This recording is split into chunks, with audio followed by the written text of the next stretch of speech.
Hello bachcho, let's see this question. And here this question says assertion.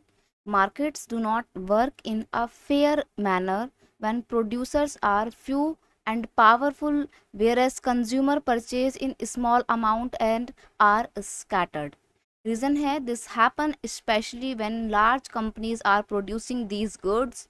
These companies with huge wealth, power and reach can manipulate the market in various ways. आपके option है both assertion and reason are true and reason is a correct explanation of assertion.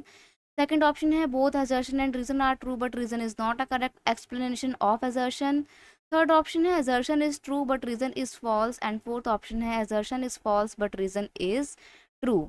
देखिए यहाँ पर जो आपको assertion है ना, assertion में बोला गया है कि market do not work in a fair manner. एक मार्केट तब एक फेयर तरीके से, एक अच्छे तरीके से काम नहीं करता है जब प्रोड्यूसर्स आर फ्यू, जब चीज़ों को बनाने वाले बहुत कम लोग हों एंड वो बहुत ही पावरफुल हों, whereas consumer purchase in very small amount and are scared. और जो बेचारे कंज्यूमर हैं वो थोड़ा ही अमाउंट खरीदते हों और डरे हुए होते हों.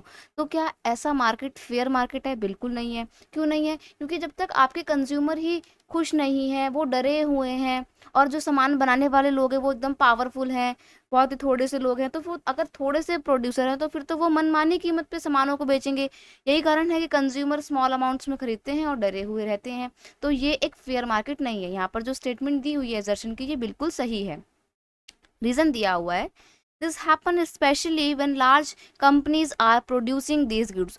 ऐसी सिचुएशन तब क्रिएट होती है जब बड़ी बड़ी कंपनियां ऐसे गुड्स को प्रोड्यूस करती हैं. These companies with huge wealth, power and reach can manipulate the market in various veg. अब ये जो कंपनी है ना बड़ी बड़ी, इनके पास क्या होता है, बहुत ज़्यादा ह्यूज वेल्थ होती है, इनके पास बहुत पैसा होता है, बहुत पावर होती है, इनकी बहुत ज़्यादा बड़ी रीच होती है, बहुत वाइड रीच होती है. इस वजह से ये मार्केट को मैनिपुलेट कर देते हैं और यही कारण है कि ये थोड़े से प्रोड्यूसर, थोड़ी सी कंपनी जो बहुत पावरफुल हैं, ये चीज़ों के मनमाने दाम लगाती हैं और बेचारे कंज्यूमर थोड़ी चीज़ें खरीद पाते हैं क्योंकि उनकी इतनी इनकम नहीं होती और बेचारे मार्केट में डरे हुए होते हैं. तो यहाँ पर जो रीज़न दिया हुआ है वो भी बिल्कुल सही है और जो रीज़न दिया हुआ है वो assertion को एक्सप्लेन भी करता है. That is why option first, both assertion and reason are true, and reason is a correct explanation of assertion is your correct option. So you will have to mark option 1, it's your final answer. I hope you understood it well. Best of luck.